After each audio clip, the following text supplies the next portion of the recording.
ఉన్నది ఉన్నట్లుగా మాట్లాడితే నిష్ఠూరం అన్నట్లుగా ఇప్పుడు కాంగ్రెస్ పరిస్థితి తయారైంది. శశి థరూర్ గారు ముఖ్యంగా ఎన్డీఏ హయాంలో జరుగుతున్నటువంటి అభివృద్ధిని, అలాగే ఎన్డీఏ ప్రభుత్వంలో సైనికులకు ఇచ్చినటువంటి స్వేచ్ఛని ఆయన కొనియాడుతున్నారు. కొద్ది కాలం నుంచి 2016 నుంచే సైనికులకి అంత స్వేచ్ఛ వచ్చింది అని చెప్పడం వల్ల, అంటే అంతకు ముందు కాంగ్రెస్ లో సైనికులకి స్వేచ్ఛ లేదు, సైనికులు పాకిస్తాన్ లోపలికి వెళ్ళలేదు, అంటే కాంగ్రెస్ వాళ్ళకి ఎటువంటి ఆర్డర్ జారీ చేయలేదు, వాళ్ళని కట్టడి చేసింది అన్న విధంగా ఆయన మాట్లాడారు. ఆ మాటలు ఇప్పుడు కాంగ్రెస్ లో పెద్ద దుమారమే రేపాయి. దాంతో చాలా మంది శశి థరూర్ గారిని అయితే విమర్శించారు. ఇప్పుడు మరొక కాంగ్రెస్ ఎంపీ సల్మాన్ ఖుర్షీద్ కూడా అదే మాట్లాడుతున్నారు. ముఖ్యంగా ఈయన కశ్మీర్ ఎంపీ. ఈయన ఏమంటున్నారంటే 370 రద్దు వల్ల కశ్మీర్ ఈ రోజు చాలా అభివృద్ధి చెందింది. ఈ 370 రద్దు అవ్వకపోతే కశ్మీర్ ఇంత అభివృద్ధి చెందదు.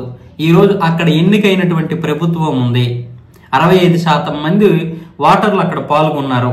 ఈ 370 రద్దు కనుక అవ్వకపోతే కాశ్మీర్ లో ఇంకా అల్లుకొల్లోలం విధ్వంసం సృష్టించేవారు ఉగ్రవాదులు అంటూ ఆయన మాట్లాడారు. పైగా ఈ 370 రద్దు అవునంత వరకు దేశంలో అనేక భావనలు ఉండేవి, ముఖ్యంగా కాశ్మీరీలో అనేక రకాలైనటువంటి భావాలు ఉండేవి. కానీ ఎప్పుడైతే 370 రద్దు అయిందో ఈ రోజు ఒకే ఒక భావం, మన జాతీయత.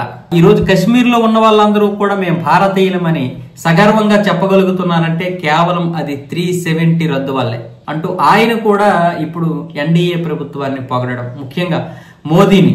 ఆ రోజు మోదీ తీసుకున్నటువంటి నిర్ణయం నిజంగా హర్షించదగ్గ విషయం. ఎవరే కాదన్నా అవనన్నా ఇది ముమ్మాటికి నిజం అని ఈ సల్మాన్ ఖుర్షీద్ కూడా ఇదే మాట్లాడడంతో ఇప్పుడు కాంగ్రెస్ లో ఒక ముసలం బయలుదేరిందని చెప్పొచ్చు. దీనికి ఏం చెప్పలేకపోతున్నారు కాంగ్రెస్. ఇప్పుడు ఈయన కూడా అనేక దేశాలు తిరుగుతూ అక్కడైతే ఎన్డీఏని పొగుడుతున్నారు. ఏది ఈ అఖిలపక్ష బృందాల్లో సల్మాన్ ఖుర్షీద్ కూడా ఉన్నారు. మొత్తానికి మోదీ చేసినటువంటి ఈ ప్లాన్ లో ఇప్పుడు కాంగ్రెస్ ఇక్కడ చతికిల పడిపోతుంది.